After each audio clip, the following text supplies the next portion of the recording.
Hi, hello everybody. Welcome you all on Law Vita here. This is Aradhya Gupta and I hope all of you would be doing good. आज हम लोग discuss करेंगे preamble of Indian Constitution. As you all know, this is very important topic. So I have tried my best कि इसके अंदर I have covered every topic. I have covered every aspect of preamble from the detailed notes to the case laws. I've also covered here in the end the previous year questions. Plus we have also mentioned here a slide of one-liners questions. So the motive of adding all of these things in this video is just to make you this concept very clear. एक video देखो समझ में आनी चाहिए, 10 जगह जाने से अच्छा है you just have to stick to one source of material. यहाँ से आप लोगों को सारा कंटेंट मिल जाएगा regarding the topic of preamble. Begin with the lecture. We'll first read the preamble, the exact words which have been mentioned. We, the people of India, having solemnly resolved to constitute India into a sovereign, socialist, secular, democratic republic, and to secure to all its citizens justice, social, economic, political, liberty of thoughts, expressions, belief, faith and worship, equality of status and of opportunity, and to promote among them all fraternity, assuring the dignity of individual and the unity and integrity of the nation. In our Constituent Assembly, this 26th day of November 1949, do hereby adopt, enact and give to ourselves this Constitution.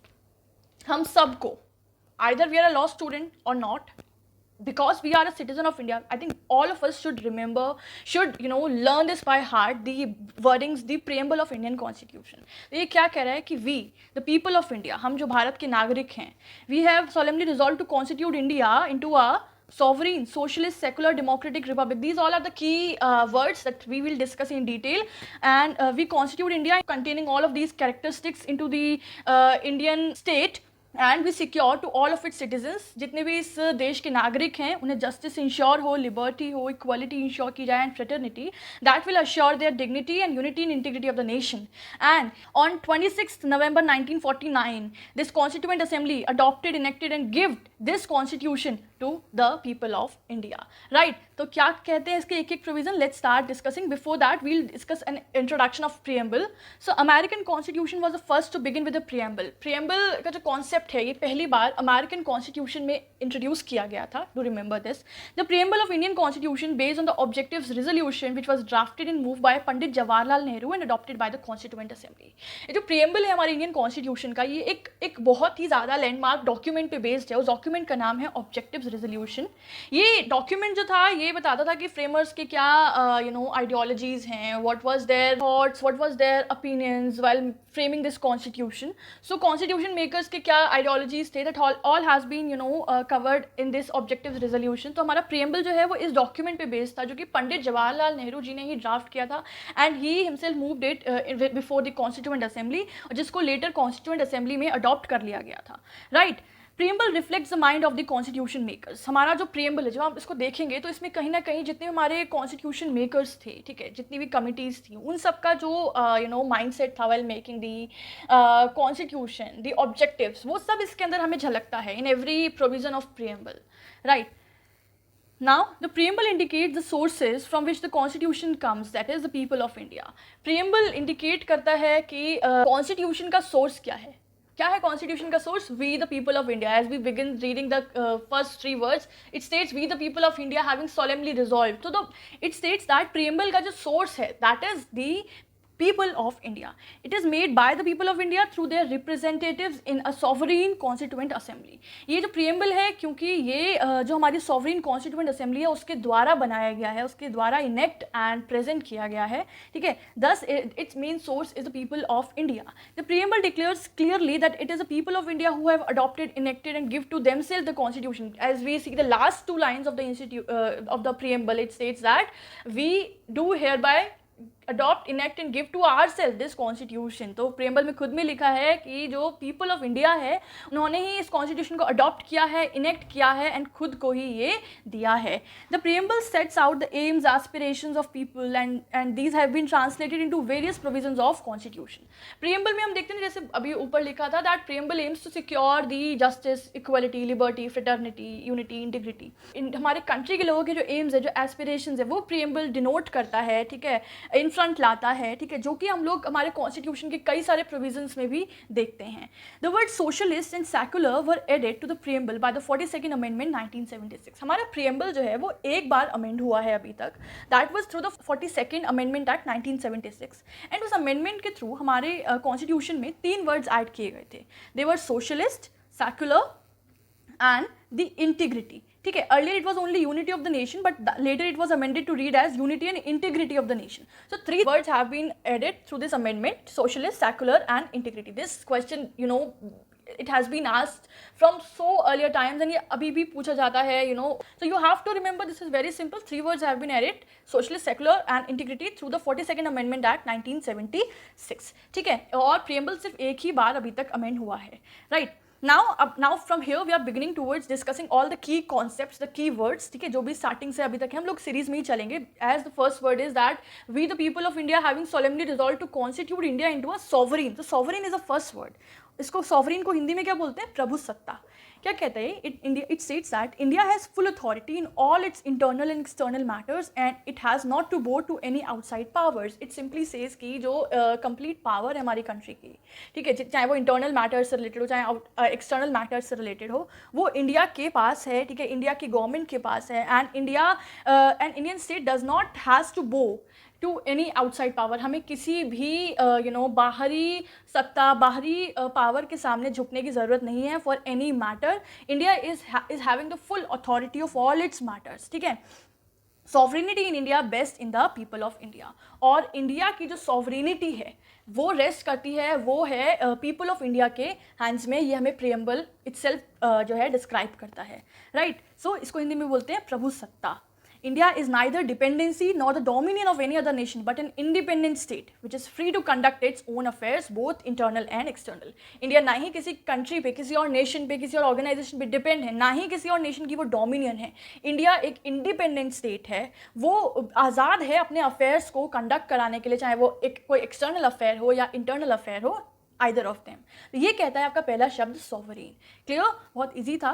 Now the second term is socialist. ठीक है, सॉवरीन socialist. तो socialist को हम हिंदी में बोलते हैं समाजवाद. समाजवाद जो कि इसका मेन मोटिव होता है, हमारे कॉन्स्टिट्यूशन का मेन मोटिव है सोशल वेलफेयर. ठीक है, free from all the forms of exploitation. हमारी जो कंट्री की गवर्नमेंट है वो किसी भी तरीके के एक्सप्लॉयटेशन से फ्री है. ठीक है, मतलब कोई भी ज़ोर ज़बरदस्ती किसी भी ऑर्गेनाइजेशन के, किसी कंट्री के, किसी एक्सटर्नल पावर की नहीं एग्जिस्ट करती है, right.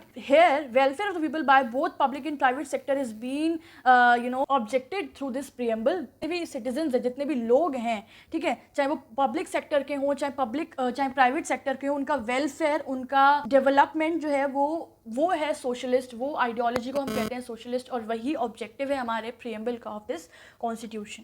Indian socialism is democratic socialism, not a communist socialism. हमारा जो सोशलिज्म का कॉन्सेप्ट है वो डेमोक्रेटिक सोशलिज्म है, ना कि कम्युनिस्ट सोशलिज्म. हमारे कंट्री में एक मिक्स्ड इकोनॉमी एग्जिस्ट करती है जहाँ पे पब्लिक सेक्टर्स और प्राइवेट सेक्टर्स दोनों को इक्वल पेमेंट पे रखा जाता है. ठीक है, एंड सोशल वेलफेयर भी इंश्योर हो और प्राइवेट गेन्स भी हो, इकोनॉमी डेवलपमेंट भी हो, दोनों चीज़ों को ध्यान में रखा जाता है. ठीक है, so it holds a faith in mixed economy where both private and public sectors coexist side by side. ठीक है, तो समझ में आ गया दूसरा वर्ड सोशलिस्ट. ठीक है, now the third word is secular. ठीक है, this is the third word. Secular को हिंदी में बोलते हैं धर्म निरपेक्षता. मतलब किसी भी तरीके के जो है डिस्क्रिमिनेशन या बायसनेस नहीं किया जाता है among any religions. It implies that state does not owe any loyalty to any particular religion. मतलब हमारा जो कंट्री है वो किसी एक रिलीजन को के टुवर्ड्स लॉयल नहीं है. ऐसा नहीं है कि हमारी कंट्री का कोई एक इंडिविजुअल रिलीजन है या उसको प्रेफरेंस दी जाती है. ठीक है, but that does not mean that it is anti religious और नॉन रिलीजियस. लेकिन इसका मतलब ये भी नहीं है कि हमारी कंट्री एंटी रिलीजियस है. ठीक है, रिलीजन को, धर्म को ही नहीं मानती है, धर्म के खिलाफ है या नॉन रिलीजियस है, मतलब हमारी कंट्री का कोई धर्म ही नहीं है. नहीं, our country gives equal status, equal support to every religion which is existing in our country. Secular का मतलब है कि सारे ही रिलीजन्स को इक्वल जो है रिस्पेक्ट, इक्वल स्टेटस जो है वो इंश्योर किया जाता है. पर किसी भी एक रिलीजन को जो है लॉयल्टी, किसी भी एक पर्टिकुलर रिलीजन को है जो बायसनेस, एक डिस्क्रिमिनेटरी फैक्टर नहीं क्रिएट किया जाता है, right. Any religion, all religions in our country have the same status and support from the state. So this is what secular says. इसको हिंदी में क्या बोलते हैं, धर्मनिरपेक्षता। ना फोर्थ वर्ड इज डेमोक्रेटिक। हम लोग बचपन से पढ़ते आ रहे हैं, हमारा जो फॉर्म ऑफ गवर्नमेंट है वो डेमोक्रेटिक फॉर्म ऑफ गवर्नमेंट है। The supreme power is held by the people. हमारे कंट्री में जो सुप्रीम पावर है, जो अथॉरिटी होती है, वो पीपल, जो वहाँ के सिटीजन्स हैं, उनके हाथ में होती है। इलेक्शंस, बिकॉज हमारे यहाँ इलेक्ट होकर ही कोई भी जो मिनिस्टर्स हैं वो अपॉइंट होते हैं, वो इलेक्ट होते हैं, वो गवर्नमेंट रन करते हैं, राइट। को हम हिंदी में बोलते हैं लोकतंत्र, ठीक है, रिमेंबर लोकतंत्र। It means government by the people, people have the right to rule themselves और to be ruled in the way they like and by the people they choose. यहाँ पे जो गवर्नमेंट है वो पीपल, जो यहाँ के लोग हैं, जो यहाँ के नागरिक हैं, उनके द्वारा जो है गवर्न कराई जाती है। वो डिसाइड करते हैं कि कौन उन्हें रूल करेगा, किस तरीके से उन्हें रूल करेगा। जिसे वो इलेक्ट करते हैं, जिसे वो वोट देते हैं, वही जो है वहाँ पे ऊपर जो है कुर्सी पर बैठता है, ठीक है।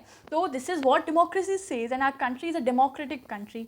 India is adopted the representative parliamentary democracy. हमारे यहाँ पार्लियामेंट्री फॉर्म ऑफ गवर्नमेंट है, right, where there is 2 houses, Lok Sabha and Rajya Sabha, and the members are elected and nominated in the form of elections, either direct और indirect. So because our country is democratic, thus we have the parliamentary form of system.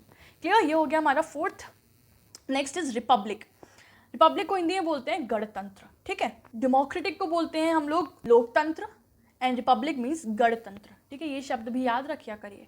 It implies that there is no hereditary ruler and the head of the state is elected by the people for the fixed tenure.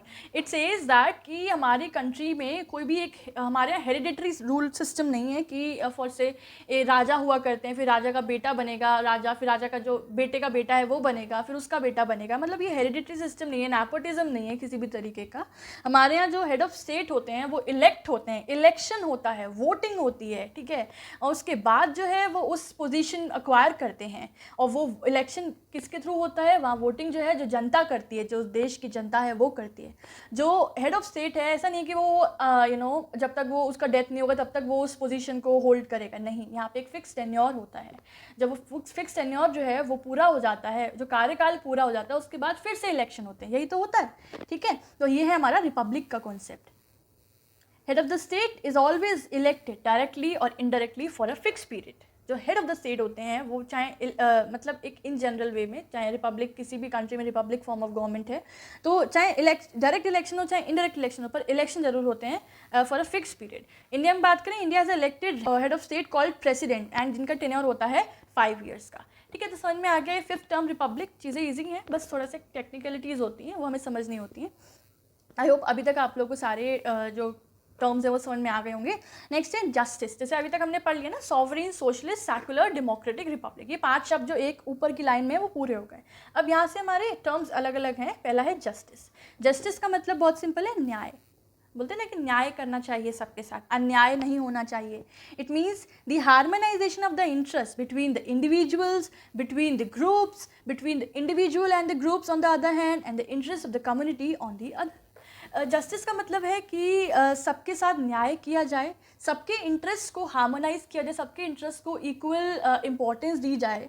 अगर एक individual दूसरे individual के बीच में कोई conflict arise हो रहा है तो उनके इंटरेस्ट जो हैं वो हार्मोनाइज किए जाएँ, ठीक है। सब उन लोगों को इक्वालिटी इंश्योर की जाए, उनके संग जस्टिस किया जाए। ग्रुप्स के बीच में हो रहा है तो वहाँ पर भी न्याय हो, सही ढंग से हो, इन्वेस्टिगेशंस हो, इंक्वायरीज हो, ठीक है। ये कहता है justice. The essence of justice is the attainment of the common good. Justice ensure करने का मोटिव यही होता है कि टू अक्वायर कॉमन गुड, सबके साथ सही हो, ठीक है। जो ठीक है वो हो, जो जिसके लिए जो ठीक है वो हो, राइट। अगर कोई इंसान गलत कर रहा है तो उसको सही शिक्षा देने के लिए, ठीक है, उसको लाइफ लेसन्स देने के लिए कुछ पनिशमेंट्स इम्पोज की जाती हैं ताकि वो चीज़ दोबारा ना करे। तो the motive is just to ensure the common good, is just to provide the justice, right. तो जस्टिस जो है वो 3 तरीके के होते हैं, आपने पढ़ा होगा प्रियम्बल में। Justice, social, economic, political. So social justice means equal status to everyone without any discrimination. बिना किसी पक्षपात के, बिना किसी भेदभाव के सबको आप इक्वल स्टेटस दो सोसाइटी में, जो कोई भी है, कोई rich poor, caste, creed, sex, किसी भी बेसिस पे कोई डिस्क्रिमिनेशन नहीं करना चाहिए, ठीक है। न्याय जो है वो जो है निरपेक्ष होना चाहिए, ठीक है, बिना किसी डिस्क्रिमिनेशन के। The next is economic justice, equal opportunity to everyone to make a living, सबको इक्वल अपॉर्चुनिटी देनी चाहिए। जितने भी नागरिक हैं, जितने भी जनता है, जितने भी लोग हैं स्टेट्स के, सबको इक्वल अपॉर्चुनिटी मिले अपना डेली वेजेस, अपना जो जीवन यापन करने के लिए जो अपॉर्चुनिटीज़ हैं, डेवलप होने की अपॉर्चुनिटीज़, आगे बढ़ने की, कमाने की, ठीक है, जीवन यापन करने की, वो सब कुछ इंश्योर हो, सबको न्याय मिले। And political justice, equal opportunity to contest elections and to vote in elections. Political के कंसेप्ट में वही चीज़ आ जाती है कि सबको इक्वल अपॉर्चुनिटी मिले कि जो भी रिक्वायरमेंट्स हैं इलेक्शंस के, अगर वो पर्सन फुलफिल कर रहा है तो बिना किसी डिस्क्रिमिनेशन के उसको अलाउ किया जाए कि वो कॉन्टेस्ट कर सकता है, वो इलेक्शन में खड़ा हो सकता है। प्लस बिना किसी भी तरीके के डिस्क्रिमिनेशन के, यूनिवर्सल एडल्ट फ्रेंचाइजी के डॉक्ट्राइन को फॉलो करते हुए सबको इलेक्शंस में वोट करने का इक्वल अपॉर्चुनिटी देना चाहिए। ठीक है, ये कहता है आपका जस्टिस का कॉन्सेप्ट। बहुत ईजी था। चलिए नेक्स्ट टर्म है लिबर्टी। नेक्स्ट आया था ना जस्टिस, सोशल, इकोनॉमिक, पॉलिटिकल, उसके बाद नेक्स्ट आता है liberty. Liberty of thoughts, expressions, faith, belief and worship. So liberty का मतलब होता है स्वतंत्रता। देखो 3 शब्द आए थे जिसमें तंत्र आ रहा है लास्ट में। पहला था डेमोक्रेटिक, उसमें था, उसका मतलब था लोकतंत्र। फिर आया आपका रिपब्लिक, जिसका मतलब होता है गणतंत्र। और अभी है लिबर्टी, जो लिबर्टी को हिंदी में बोलते हैं स्वतंत्रता। It means absence of restrain and interference in the individual freedom of action by the government. मतलब कि जितने भी जो सिटीजन्स हैं इंडिया के, ठीक है, जितने भी लोग इंडिया में रह रहे हैं, या जितने भी नॉन सिटीजन्स भी हो, जितने भी लोग इंडिया में रह रहे हैं, उन सबको जो है मतलब वो अपना जो लाइफ है बिना किसी गवर्नमेंट के एक्शन के, बिना किसी गवर्नमेंट इंटरवेंशन के वो इन्जॉय करें। किसी भी तरीके का रेस्ट्रेन उनके ऊपर ना लगाया जाए, किसी भी तरीके की इंटरफेरेंस उनकी पर्सनल फ्रीडम में ना, दखलंदाजी ना की जाए। ये कहता है लिबर्टी का कॉन्सेप्ट। ठीक है ना।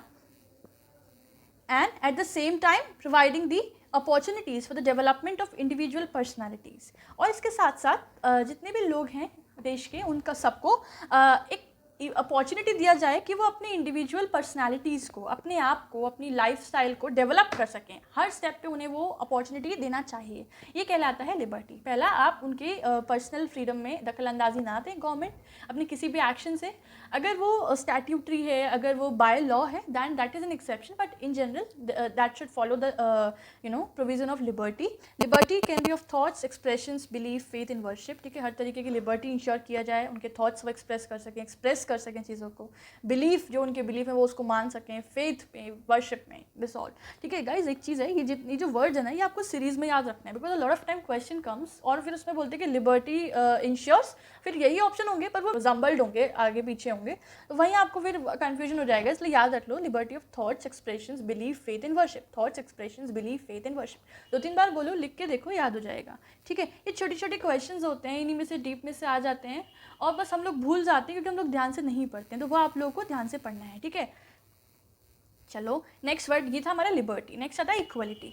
Equality implies equality of status, equality of opportunity, it simply means availability of opportunity to everyone to develop his और हर कैपेसिटीज। इक्वलिटी मतलब कि सबको इक्वल स्टेटस दिया जाए, जितने भी लोग हैं सबको इक्वल स्टेटस दो, कोई भी डिस्क्रिमिनेशन नहीं करो, चाहे सेक्स, कास्ट, क्रीड, रिलीजन, किसी भी ग्राउंड पे डिस्क्रिमिनेशन नहीं करना है। सबको इक्वल अपॉर्चुनिटी देनी है डेवलप होने के लिए, ताकि हमारा देश डेवलप हो। जब देश के नागरिक, देश के जो लोग हैं वो डेवलप होंगे, तभी तो देश एट दी होल डेवलप हो पाएगा at the international level, right. तो उनकी कैपेसिटीज़ जितनी हैं उसके अकॉर्डिंग उन सबको इक्वल अपॉर्चुनिटीज़ मिले without any sort of discrimination. यही कहता है इक्वलिटी का concept. This is very simple.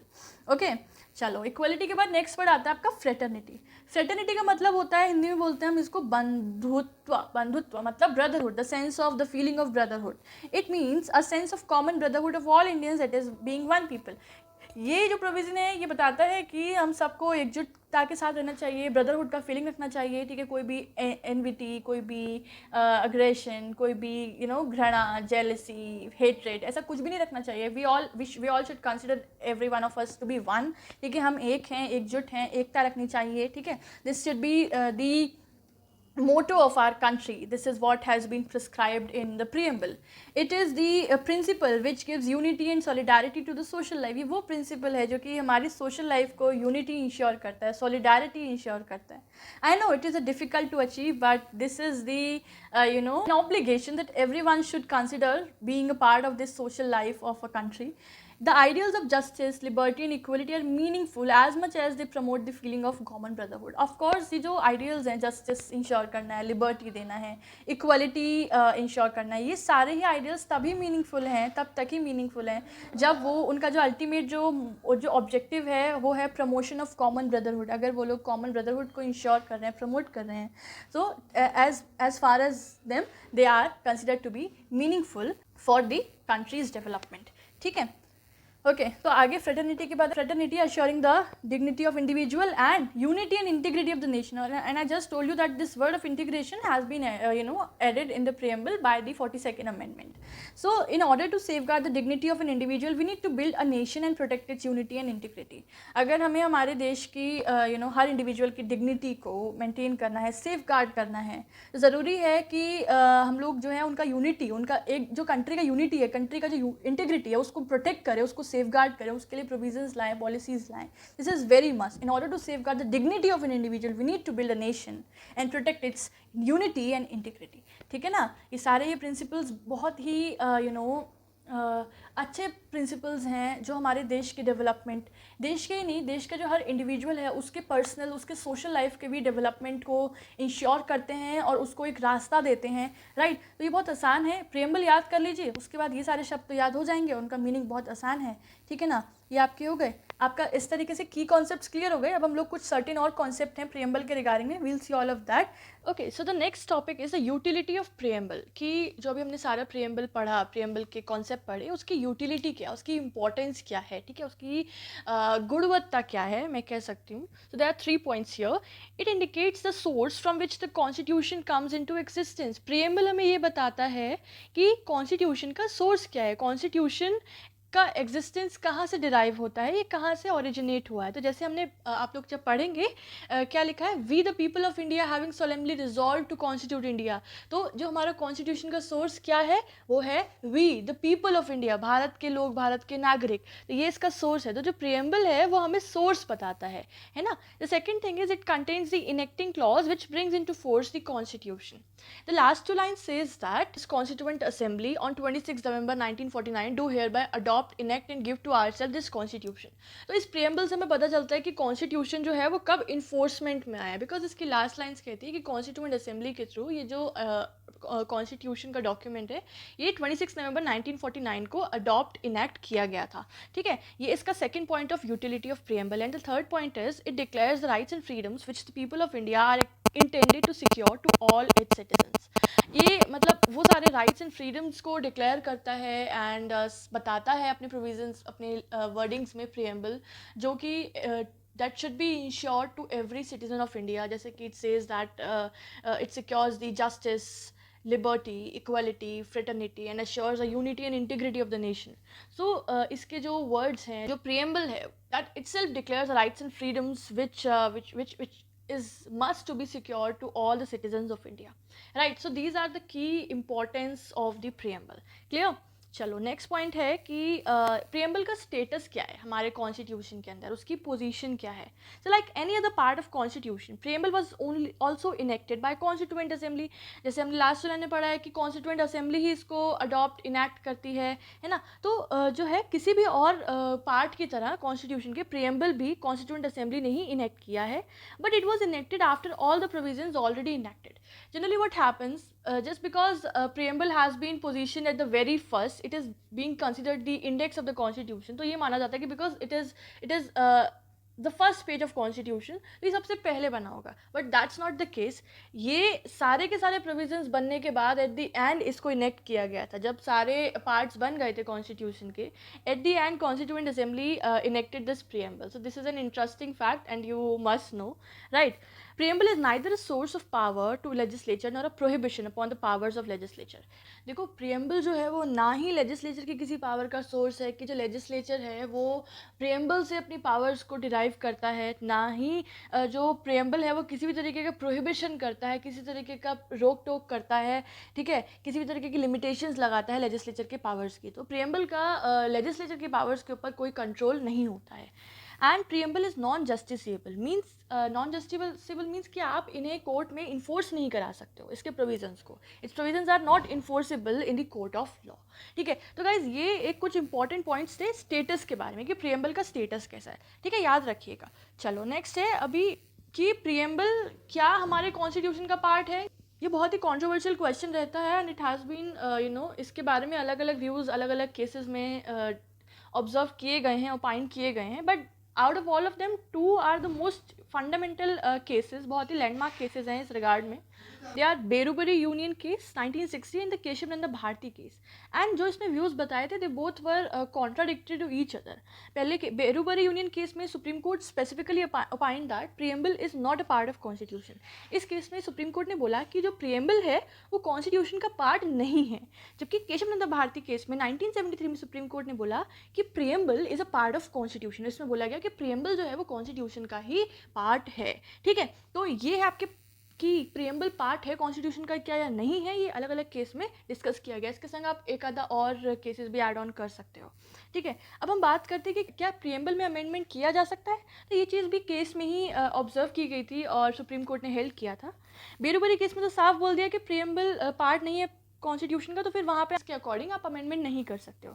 लेकिन फिर later on however in Kesavananda Bharati case in 1973 supreme court held that preamble is a part of constitution and the constitution must be read in the light of noble vision which is express in the preamble. तो constitution इन्होंने बोला कि जो preamble है वो constitution का ही part है एंड जो कॉन्स्टिट्यूशन है वो इसके अंदर प्रियम्बल के अंदर जो भी नोबल विजन के प्रोविजंस प्रोवाइडेड हैं, जैसे जस्टिस इंश्योर करना है, इक्वलिटी प्रोवाइड करना है, फ्रेटर्निटी इंश्योर करना है, राइट, सॉवरिनिटी, सेकुलरिज्म, ये सब जो कॉन्सेप्ट्स हैं, जो नोबल विजन्स हैं, उनको हमें ध्यान में रखते हुए कॉन्स्टिट्यूशन को रीड करना चाहिए और उसके प्रोविजंस को इम्प्लीमेंट करना चाहिए. And along with this supreme court also held that as preamble is a part of constitution hence it can be amended but not the basic features which are expressed in it. देखो इन्होंने बोला कि क्योंकि preamble जो है वो हमारे constitution का पार्ट है, दस ये अमेंड हो सकता है, ये अमेंड किया जा सकता है. पर ध्यान रखना है कि आप इसको अमेंड करते हुए कॉन्स्टिट्यूशन के किसी बेसिक फीचर को पर जो कुछ सर्टेन बेसिक फीचर्स इस प्रियम्बल में मेंशन है आप उन्हें अमेंड नहीं कर सकते हो. Because that is the doctrine of basic structure doctrine कि आप कॉन्स्टिट्यूशन के बेसिक फीचर्स को आप अमेंड नहीं कर सकते हो. ठीक है, तो ये बोला था केशव नंदा भारती केस में, तो इनके अकॉर्डिंग आप अमेंड कर सकते हो with the certain exceptions of basic feature doctrine. ठीक है, preamble has been amended only once so far. अभी तक जो प्रियम्बल है वो टोटल एक बार ही अमेंड हुआ है through the 42nd constitution amendment act 1976, जिसके थ्रू 3 वर्ड्स ऐड किए गए थे प्रियम्बल में. ये अभी हमने पहले भी डिस्कस किया था. दे were socialist, secular and integrity. इससे 3-4 क्वेश्चन आ जाते हैं यहीं कहीं, पता है एमसीक्यू में. कितनी बार अमेंड हुआ? एक बार हुआ. किस एक्ट के थ्रू हुआ? 42nd अमेंडमेंट एक्ट के थ्रू हुआ. कितने वर्ड्स ऐड हुए थे? 3 वर्ड्स ऐड हुए थे. कौन कौन से वर्ड थे? Socialist, secular and integrity. ठीक है, तो ये सारी चीज़ें ध्यान रखनी है और इससे आपका एग्जाम बहुत इजीली क्लियर रहेगा, क्योंकि बहुत कोई टफ चीज़ें नहीं है, बस ये चीज़ों को ध्यान रखना है. अब हम लोग बात करेंगे कुछ जैसे एमसीक्यू फॉर्म क्वेश्चन के या वन लाइनर्स आ जाते हैं, तो वील डिस्कस दैट. अब एक तरीके से आपका टेस्ट है, आपने ये सब पढ़ लिया, ये आप अपने आप आंसर कर पाओगे बहुत आसानी से. देखना, चलो शुरुआत करते हैं. पहले वन लाइनर्स देखते हैं. पहला क्वेश्चन है कि who propose the preamble before drafting committee of the constitution.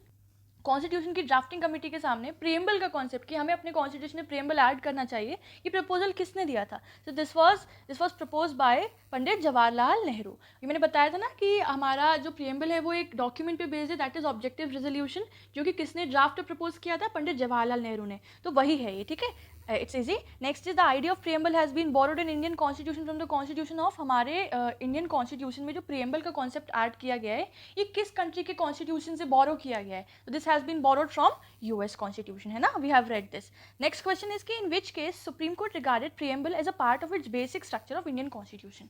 किस केस में सुप्रीम कोर्ट ने बोला था कि प्रियम्बल जो है वो हमारे कॉन्स्टिट्यूशन के बेसिक स्ट्रक्चर का पार्ट है? तो अभी हमने पढ़ा था, it was Kesavananda Bharati versus state of Kerala. Next, according to preamble the ultimate power lies in the hands of. The ultimate power, the ultimate source जो है वो किसके हाथ में है? We the people of India. तो इसका आंसर है पीपल ऑफ इंडिया. ठीक है, नेक्स्ट क्वेश्चन है the term secular was added to the preamble bye.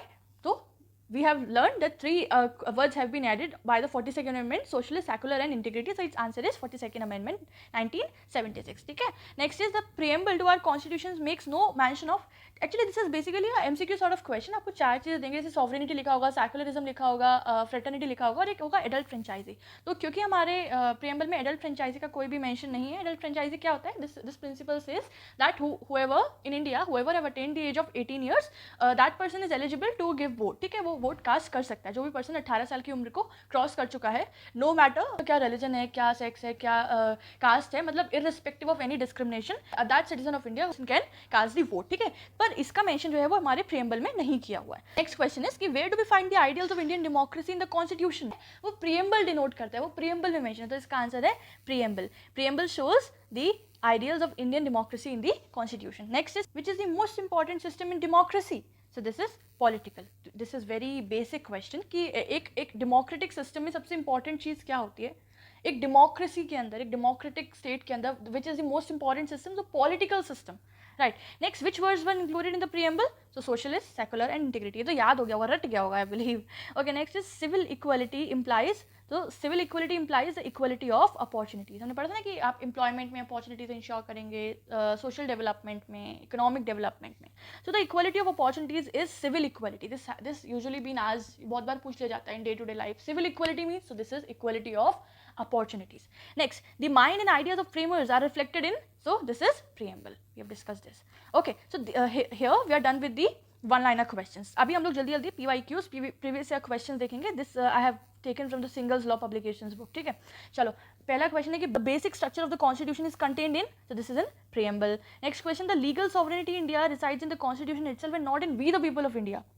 This ideology was express in, ये बोल रहे कि जो लीगल सॉवरेनिटी है वो कॉन्स्टिट्यूशन में रिसाइड करती है, ना कि पीपल ऑफ इंडिया में. तो ये बात जो है, ये क्वेश्चन एक दो बार आया है, ये बात बोली गई थी केशवनंदा भारती केस में कि जो लीगल सॉवरेनिटी है, ठीक है, जो सॉवरेनिटी की बात हम प्रेम्बल में करते हैं, ये कॉन्स्टिट्यूशन में रिसाइड करती है, ना कि पीपल ऑफ इंडिया में रिसाइड करती है. ये आइडियोलॉजी एक्सप्रेस की गई थी. ठीक है, okay. Next question is, consider the following objectives stated in the preamble of the constitution: equality of status and opportunity, fraternity, sharing the dignity, justice, social, economic, political, liberty of thoughts, expression, belief. इसमें क्या करना है guys? इसमें हम लोग को, इसमें हमें ऑर्डर बताना है. जैसे हमने पढ़ा था ना, तो उसमें कैसे सबसे पहले था जस्टिस. सबसे पहले ये आएगा जस्टिस. जस्टिस के बाद क्या था? जस्टिस के बाद था लिबर्टी, है ना, ये था जस्टिस, लिबर्टी, फिर equality and then fraternity. So it should be 3, 4, 1 and 2. Let's see what is the answer here. So D, 3, 4, 1 and 2, right. Okay. Next, preamble was amended by which amendment? So 42nd amendment. Next से कह रहे हैं कि preamble is a part of basic structure in which case it was held. तो बता दो बिना option के ही, it is Keshavananda Bharati case, है ना. Okay, next is, preamble is a part of constitution? Yes, no, maybe, may not be. So it is, yes, it is a part of constitution. और ये बोला था केशवनंदा भारती के केस में, right. Next question is, the preamble of our constitution proclaims ourselves as a sovereign republic. In whom does the sovereignty vest? Ultimately question है कि the preamble says that, talks about the sovereignty. ठीक है, sovereign feature की बात करते हैं, तो sovereignty है वो ultimately vest with the, so we have read this, the vest with the people of India. ठीक है. Next question is, preamble of the constitution declares India as, तो देखो इसमें जो जितने भी वर्डिंग्स मेंशन है ना in the very first line, तो you have to tell the exact series, वो किस तरीके से वर्डिंग्स एग्जैक्ट सीरीज में है. So this I also told at that time when we discuss. तो this is, we the people of India having solemnly resolved to constitute India into a sovereign, socialist, secular, democratic and republic. So B is the right answer. ठीक है. Okay, next move ahead. By which amendment the word secular and socialist were added? So this was 42nd amendment. अब तुम लोग सोच रहे हो कि मैं इतना जल्दी जल्दी क्यों बोल रही हूँ. देखो ऑलरेडी आई नो लेक्चर बहुत लंबा हो गया है, और जब तुम लोग का लंबा लेक्चर है तुम लोग सुनते नहीं हो, ठीक है, पर इसलिए जल्दी जल्दी बोल रही हूँ कि कुछ नया नहीं है. जो पढ़ लिया ना पीछे, वही डिस्कस कर रहे हैं क्वेश्चन फॉर्म में, तो I think you can understand that better. Next is कि preamble is a part of constitution. This was held in, so this was held in, it is in Kesavananda Bharati case. ठीक है, this is clear. Okay. Next question is कि preamble of the constitution was amended and the words sovereign, socialist, secular, democratic, republic were substituted for sovereign, democratic, republic. This was done by, ultimately एक ही question है simple सा कि preamble जो है वो किस amendment से वो हुआ है, अमेंड हुआ है. तो 42nd. कंफ्यूज होना ही नहीं भैया, एक ही बार अमेंड हुआ टोटल. तो कुछ भी दे दें, कुछ भी बोल दें, अमेंडमेंट की बात कर रहे हैं तो 42nd अमेंडमेंट ही होगा, क्योंकि एक ही बार आपका अभी तक अमेंड हुआ है. इसका डेट याद रख लेना, ये इफेक्ट में आया था 3 जनवरी 1977 से. ठीक है, 1976 बोलते हैं बन गया था, पर ये इन्फोर्समेंट में आया था 3 जनवरी 1977. चलो नेक्स्ट क्वेश्चन है, preamble to the constitution of India. क्या कह रहा है ये? इसमें से सही बात बतानी है आपको. Contains the resolution to constitute India into a socialist republic since the framing of constitution. The word socialist was incorporated in the preamble by 42nd. पहला कह रहा है कि जो आपका ये जो सोशलिस्ट का कॉन्सेप्ट है ये तभी से जब से कॉन्स्टिट्यूशन फ्रेम हो गया था, लेकिन ये गलत बात है क्योंकि हमारा सोशलिस्ट वर्ड कब से ऐड हुआ है, ये 42nd अमेंडमेंट से ऐड हुआ था 1976 में. बी क्या कह रहा है, the word socialist was added through the 42nd amendment. हाँ, सी क्या कह रहा है, never contain socialist. And D क्या कह रहा है, the word socialist was dropped. Drop मतलब कि इनके अकॉर्डिंग कि सोशलिस्ट वर्ड 42nd अमेंडमेंट से निकाला गया था, तो नहीं, बी इज राइट आंसर. ठीक है, क्लियर समझ में आ रहा है. चलो next 35. The word socialist and secular were added by same question 42nd amendment. ये रिपीट इसलिए हो रहे हैं ना गाइस क्योंकि ये प्रीवियस ईयर में अकाउंट किस ढंग से आए थे, बात एक ही पर क्वेश्चन पूछने का तरीका अलग है. Next, the text of the preamble of the constitution aims to secure. तो एम्स टू सिक्योर ने पढ़ा था क्या पढ़ा था, dignity of the individual and unity in integrity of the nation पढ़ा था ना, fraternity assuring the dignity of the individual and unity in integrity of the nation. This is C is right answer, बाकी नहीं है, C is right answer. Okay next 37th question. State which statement is correct. अच्छा, इसमें से कोई एक statement सही है. Preamble is not a part of constitution, गलत. Preamble is a part of constitution and relate to its basic structure. और पढ़ते हैं preamble is not a part, गलत. Preamble is like a prologue. Okay, B is right answer. बहुत समझ में आ रहा है. देखो भले ही आंसर लिखा है पर पढ़ने का तरीका है, क्योंकि हमें यहाँ पे ऐसा नहीं कि जस्ट नीचे से देख लिया और कर लिया. We have to open our mind cells, हमें खोलना है ना, हमें दिमाग खोलना है हमें, क्योंकि आगे के लिए तैयारी करना है. तो सारे ऑप्शंस को एलिमिनेट करके एलिमिनेशन मेथड यूज करो. ये हो सकता है, नहीं ये गलत, ये गलत, ये क्या बचा, वो सही आंसर है. ठीक है, तुम्हारी जानकारी, तुम्हारे ज्ञान से तुमने क्या सीखा है उसके according. Again same question, socialist secular किससे ऐड हुआ है, 42nd से. Next, the Indian constitution is dedicated to the people of India. ठीक है, next question, the word secular use in the preamble of India means. So secular का क्या मतलब है, पढ़ लेते हैं जरा. The state has no religion, सही बात है. All religion are treated equally, सही बात है. The state has no common, ये नहीं बात है. ए एंड बी, तो डी इज राइट आंसर. ए और बी दोनों पॉइंट सही हैं. Okay next 41. In re Berubari an exchange of enclave supreme court held that rule of law is not a part. Rule of law is a part, preamble is not a part. Yes, C is right answer. Preamble is not a part of constitution. Alright, next question is the word socialist and secular inserted through 42nd amendment. Next, Indian constitution has borrowed the idea of preamble from the constitution of USA, है ना, US constitution. Next, the word socialist 42nd amendment. Next question, the solemn resolution is made in the name of the people of India. ठीक है. 46 by the 42nd amendment कौन कौन से word add हुए थे, socialist, secular and integrity. C is the right answer. Next, in case there is a conflict between the preamble and other provisions, which shall prevail. अच्छा, अगर preamble और constitution के किसी और प्रोविजन के बीच में कोई कॉन्फ्लिक्ट अराइज होता है अगर किसी भी पॉइंट ऑफ केस के किसी भी पॉइंट में, तो वहाँ पे कौन प्रिवेल करेगा. ठीक है, किसकी सुप्रीमेसी रहेगी. देखो बहुत सिंपल सी बात है, इसमें सुप्रीमेसी रहेगी प्रोविजंस ऑफ कॉन्स्टिट्यूशन की. आपको याद रखनी है कि who shall prevail, the other provisions shall prevail. ठीक है, क्यों, क्योंकि प्रीएम्बल जो है वो जस्टिसिएबल नहीं है. ठीक है, और ना ही जो प्रीएम्बल है वो कोई और, अगर आप किसी भी रूल के अगेंस्ट उसको प्रपोज करोगे तो साफ साफ लिखा है कि जो प्रीएम्बल है वो आपके किसी भी लेजिस्लेचर के पावर को ना तो आपको वो देता है वो पावर, ना ही आपको वो उस पर लिमिटेशन लगाता है. ठीक है, तो वो जस्टिसिएबल नहीं है. अब नॉन जस्टिसिएबल है तो इसलिए अदर प्रोविजन जो है that shell prevail. Next, the term economic justice जो मेंशन है, जो कि जस्टिस पढ़ा है, जस्टिस सोशल इकोनॉमिक पॉलिटिकल, तो जहाँ पर इकोनॉमिक जस्टिस है उसका क्या मतलब है, equal distribution of wealth, economy in the administration of justice, social economic resolution, chief justice of the poor. तो इसका करेक्ट आंसर है इक्वल डिस्ट्रीब्यूशन ऑफ वेल्थ. कि क्योंकि हम जस्टिस इंश्योर कर रहे हैं, हम फेयरनेस इंश्योर कर रहे हैं, हम न्याय दे रहे हैं, तो जो वेल्थ है उसका डिस्ट्रीब्यूशन इक्वली होना चाहिए एट द इक्वल फुटिंग. ठीक है, तो इसका करेक्ट आंसर है ए. याद रख लेना, economic justice means the equal distribution of the wealth. ठीक है, एक क्वेश्चन देखो पूछा गया था, यूपीएससी में पूछा गया था, बिहार एपीओ में पूछा गया था. Next, which is correct. अच्छा, बताना है कि इसमें से कौन सा आपका ऑप्शन सही है. क्या कह रहे हैं, पहला है it was adopted after adoption of operative articles. हाँ जी, बिल्कुल सही पढ़ा था ना. नेक्स्ट क्या कह रहे हैं, it envisaged all citizens have equal fundamental rights. हम प्रीएम्बल की बात कर रहे हैं ना, प्रीएम्बल क्या कह रहा है, it seeks to secure livelihood to all, it is not a part. Okay, बहुत सही समझ में आ रहा है कि A is the right answer. ठीक है, सब पढ़ लिया, प्रीएम्बल में एक्जैक्टली यही वाली बात. Okay next, in preamble word socialist was added by. So अब देखो सारे 42nd अमेंडमेंट है, पर ये याद रखना है, ये क्वेश्चन आपका देखो छत्तीसगढ़ जुडिशरी सर्विस में आया था कि जब सोशलिस्ट जो वर्ड है आपका, सोशलिस्ट जो वर्ड है ये सेक्शन 2 से आपका इंसर्ट किया गया है. 42nd अमेंडमेंट एक्ट के सेक्शन 2 से this socialist word has been amended. ठीक है, do remember this thing. In the case of Golaknath versus state of Punjab, it was remarked that our preamble contains in a nutshell its ideals and inspirations. Okay, Golaknath के case में ये बात किसने कही थी, कौन से जज ने कहा था कि जो प्रीएम्बल है it contains in a nutshell its ideals and inspirations. जो पूरा कॉन्स्टिट्यूशन के क्या आइडियल्स होंगे, क्या इंस्पिरेशंस हैं, वो कंप्लीटली एक प्रीएम्बल में आपको मिलेगा. ठीक है, तो ये बात बोली थी जस्टिस सुब्बा राव ने. ठीक है, जस्टिस सुब्बा राव. ये बात भाई याद रखनी है आपको, इसका कोई रूल नहीं है कि मैं आपको कोई बताऊँ तकनीक जिससे आपको याद रहेगा. Just have to remember. ये क्वेश्चन तो क्वेश्चन के फॉर्म में चीज़ें याद करने में भी आसानी हो जाती है, ध्यान रखना. जस्टिस सुब्बा राव. चलो next 52 question. In which case Supreme Court held that preamble is not a part of constitution, so this is Berubari Union case. Next, in preamble the people of India have resolved to constitute India into वही series बतानी है, sovereign, socialist, secular, democratic republic. C is the right answer. Next 54, sovereignty belongs to the people of India. Next question, the preamble includes, अच्छा सारे word में से कौन सा word नहीं है, इक्वलिटी है, फ्रेटर्निटी है, जस्टिस है, एडल्ट फ्रेंचाइजी। देखो ऊपर वन लाइनर में भी एक क्वेश्चन आया था, वहीं से ये चीज़ बना दिया गया था, ये आपका पीजीएस में आया था, एडल्ट फ्रेंचाइजी नहीं है ना।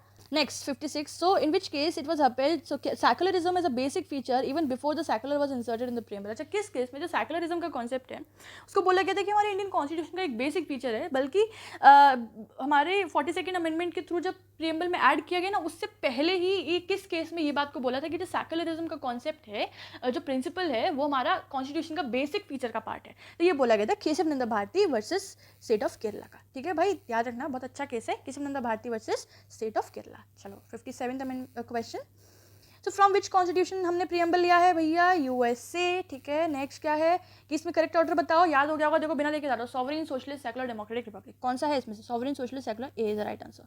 चलो 59, कितनी बार भैया प्रियम्बल अमेंड हुआ है हमारा, एक बार हुआ है, वंस। ठीक है, next 60th, which liberties the preamble of constitution does not guarantee. हमने पढ़ा liberty of thoughts, expression, belief, faith and worship. तो इसमें से कौन सा नहीं है, देखो थॉट्स है, बिलीफ है, वर्शिप है, प्रैक्टिस ऑफ रिलीजन नहीं है उसमें mention. So this is odd one out and this is the right answer of question 60.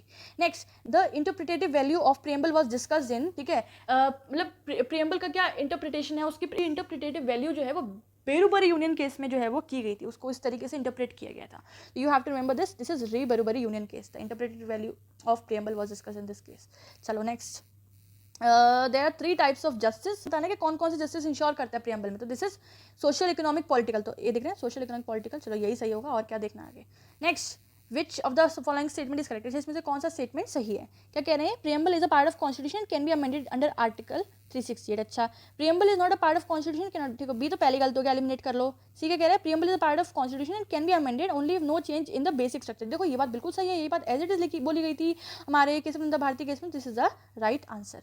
ठीक है, next 64, preamble aims at securing dignity of individual and unity in nation, fundamental rights to all, fundamental rights to all. देखो ए ही लिखा हुआ है ना हमारे preamble में, दिस इज राइट आंसर। देखो गाइस कितनी मेहनत कर रही हूँ मैं आप लोगों के लिए, तो देखो बहुत सारे लाइक देना, कमेंट करना और वीडियो को शेयर भी करना। ठीक है, चलो next question, which expression mention in the preamble to the Indian constitution is correct. अच्छा, अभी लिबर्टी के बारे में बात कर रही है, तो इसमें सीरीज बतानी है जो हमने ना, लिबर्टी कौन कौन तरीके की इंश्योर की जाती है, तो liberty of thoughts, expression, belief, faith and worship. यहाँ लिखा है thoughts, expression, belief and worship, नहीं, फेथ नहीं आ रहा, थॉट्स, एक्सप्रेशन, फेथ, बिलीफ नहीं है, thoughts, expression, faith, belief, thoughts, expression, faith, belief and worship.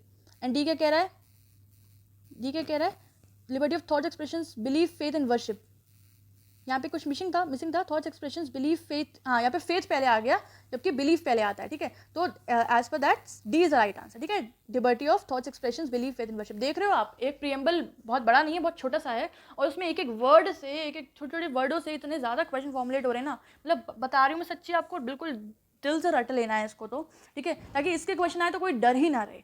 चलो next question is, okay, which expression is mention in the preamble to the constitution is correct. Okay, ये fraternity के बारे में है, इसमें सीरीज बताओ।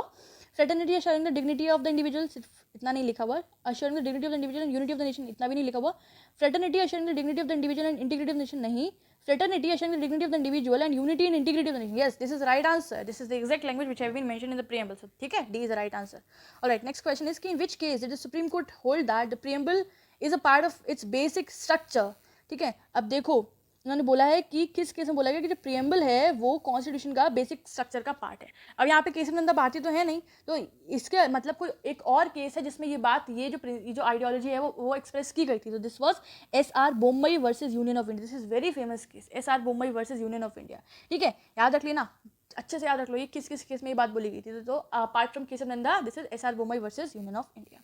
ऑलराइट, नेक्स्ट इज कि which word appears first in the preamble to the constitution. अच्छा, ये 4 आपके ऑप्शन है, बताना है कि इसमें सबसे पहले कौन सा आता है। ठीक है, क्रोनोलॉजिकली सबसे पहले कौन सा आता है, तो दिस इज जस्टिस, सबसे पहले जस्टिस आता है ना, फिर उसके बाद लिबर्टी, फिर इक्वलिटी, फिर फ्रेटर्निटी आता है। तो C is the right answer. Next question, in which case the supreme court gave a ruling that the preamble was a part of constitution. This is very simple, तो मैं बता दो। ठीक है, चलो नेक्स्ट क्वेश्चन, प्रियम्बल कौन से amendment से अमेंड हुआ है, तो 42nd amendment 1976।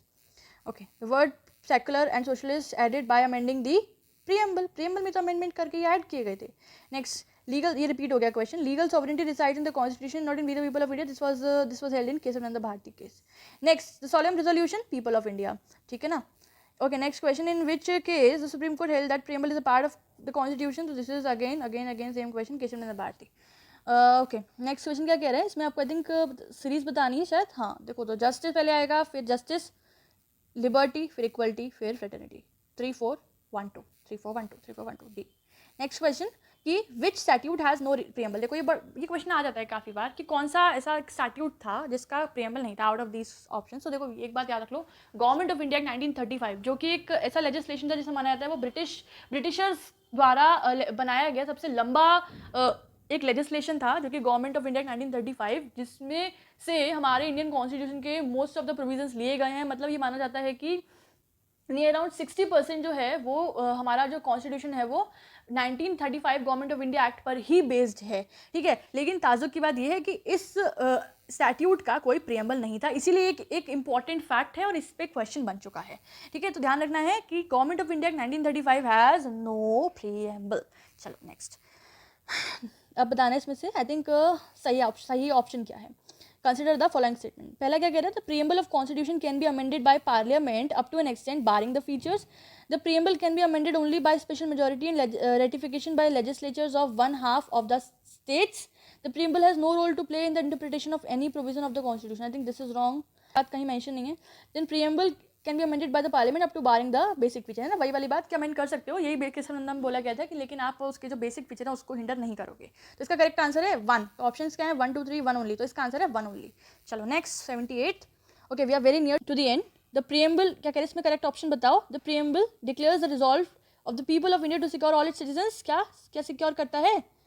Freedom of residence नहीं मेंशन है, राइट टू एस्टैब्लिश एजुकेशन नहीं मेंशन है, लिबर्टी ऑफ थॉट्स, अरे हाँ ये मिल गया, और एजुकेशन में तो सी मेंशन है प्रीएम्बल में, यही इंश्योर करता है. C is the right answer. 79th question is the following are enshrined in the preamble to the constitution. अच्छा, इसमें से इसका करेक्ट ऑर्डर बताओ. तो वही वाली बात देखो जल्दी से बताती हूँ. जस्टिस पहला, फिर लिबर्टी 2, इक्वलिटी 3, फ्रेटर्निटी एंड 5. तो this should be right answer should be 3 2 1 4 5. 3 2 1 4 5. देखते हैं कौन सा ऑप्शन है. 3 2 1 4 5. हाँ, B is the right answer. ठीक है, B is the right answer. चलो next question. The preamble to the constitution of India secures justice, liberty, equality and fraternity to उसमें क्लियरली लिखा है to all the citizens of India. तो इसका correct answer है सी.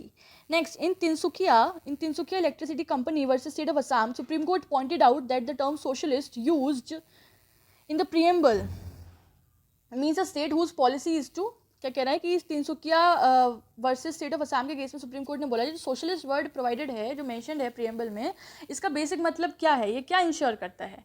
सो means a state whose basic policy, ये ensure करता है कि एक ऐसा स्टेट होना चाहिए, एक ऐसा स्टेट जो कि इंश्योर करता है, जिसकी बेसिक पॉलिसी है prohibit the concentration of wealth, distribute equitably the natural resources, prohibit the concentration of wealth and uplift the living standards of people. ये सही लग रहा है. prohibit concentration of wealth and distribution equitably the natural resources. natural resources का point यहाँ क्यों आएगा? ठीक है, इसका करेक्ट आंसर है सी, कि हमको ध्यान रखना है कि जो वेल्थ कंसंट्रेशन है वो मतलब एक जगह पे ना इकट्ठा हो, उसको प्रोहिबिट किया जाए और सभी लोगों का जो लिविंग स्टैंडर्ड है वो इम्प्रोवाइज किया जाए, उसको अपलिफ्ट किया जाए. This is the basic policy of the principle of socialism. ठीक है, so this was held in this particular case. Do remember this. Next, preamble to the constitution is not a part of constitution. नहीं. indicates the objectives to be achieved. जो to be achieved नहीं. indicates the source from which the constitution derives its authority. yes, it's a source of the constitution. नहीं, ऐसा source नहीं है. ये indicate करता है कि कॉन्स्टिट्यूशन का सोर्स क्या है जिससे कॉन्स्टिट्यूशन ने अपनी अथॉरिटी डिराइव की है, जो कि क्या है, with the people of India. ठीक है, चलो नेक्स्ट क्या कह रहा है. Preamble to the constitution is not a part of constitution. नहीं, is a part but it neither confers any power nor impose any duty nor it can it be any use of interpreting other provisions. okay, आगे क्या कह रहे हैं, बाकी पढ़ते हैं जरा. it's a part of constitution can be used of interpreting other provisions in cases of ambiguity and it confers powers and duties. नहीं, पावर देता ही नहीं है ना, साफ साफ बोला है. C is the right answer. सी में कोई बात गलत लिखी नहीं है कि वो कॉन्स्टिट्यूशन का पार्ट है और वो यूज़ किया जा सकता है अगर किसी तरीके की एम्बिग्विटी है, किसी भी तरीके की अनक्लैरिटी है किसी भी प्रोविजन के रिगार्ड में, उसके इंटरप्रिटेशन में, तो वहाँ पे वो इंटरप्रेट करने में यूज़ किया जा सकता है. ठीक है ना. चलो ये हो गया. चलो अभी 84th क्वेश्चन क्या कह रहा है कि a part of the preamble reads as we the people of India having solemnly resolved to constitute India into a sovereign socialist secular democratic republic certain words in the above part were inserted by. अच्छा, question क्या है कि amendment के through जो words add किए गए हैं वो कौन से अमेंडमेंट से हुए. तो it was 42nd amendment act 1976, ठीक है, दिस राइट आंसर, ठीक है। चलो 85th क्या कह रहा है, preamble of our constitution is of extreme importance and should be read in the light of the grand noble vision which have been expressed in the preamble. जैसे Sikri expressed his opinion in the case of, देखो भाई बड़ा easy आ गया, ये हमने discuss कर लिया था, ठीक है, तो ये तो तुम लोग ही बताओगे, और इसका ना मैं ऑप्शन छुपा दूंगी, तुम लोग बताना इसका आंसर, ठीक है। ये 85th क्वेश्चन का आंसर तुम लोग बताना, और ये बात ध्यान रखना, चलो ये तो तुम बताओगे ही बताओगे, तुम लोगों ने पढ़ लिया था ऊपर, पर ये बात ध्यान रखना, ये बात किसी से पूछ सकते हैं कि ये जो ओपिनियन एक्सप्रेस किया था ये किसने किया था, उन जज का नाम क्या था, दिस वाज जस्टिस सीकरी, ठीक है, ध्यान रखना गाइस, ठीक है। तो ऐसे हमारे सारे PYQs प्रीवियस ईयर क्वेश्चन भी हो गए, कॉन्सेप्ट भी हो गया, एवरीथिंग इज डन, ठीक है, सब हो गया प्रेम्बल के बारे में। मुझे बड़ा अच्छा लग रहा है कि मैंने इतना बड़ा लेक्चर सक्सेसफुली कंप्लीट कर दिया, और उम्मीद ये पूरी कर रही हूँ कि आप लोगों को समझ में आ जाएगा, ठीक है। कोई भी डाउट है do let me know in the comment section. वैसे उम्मीद है कि कोई डाउट बचा ही नहीं है, कोई डाउट बचा ही नहीं है, फिर भी बचा है तो कमेंट सेक्शन में पूछो, मिलकर उसको सॉल्व करेंगे यार, बहुत सिंपल है। इस वीडियो का PDF चाहिए, नोट्स PDF चाहिए, तो उसके लिए 2 ऑप्शन है, आप लोग हमें ईमेल कर सकते हो, और स्क्रीन पर ईमेल आईडी आ रहा है, या फिर आप हमारे इंस्टाग्राम पेज पे फॉलो करके मुझे DM करो, ठीक है, मैं आपको फर्दर डिटेल्स बताऊंगी। दिस वाज इट एवरीवन, पढ़ते रहो, बाकी और कौन से लेक्चर लाने हैं, कौन से टॉपिक की वीडियोस लानी है, उसको कमेंट सेक्शन में लिख के बताओ, पढ़ते रहो, ध्यान रखो अपना, bye bye, have a good day.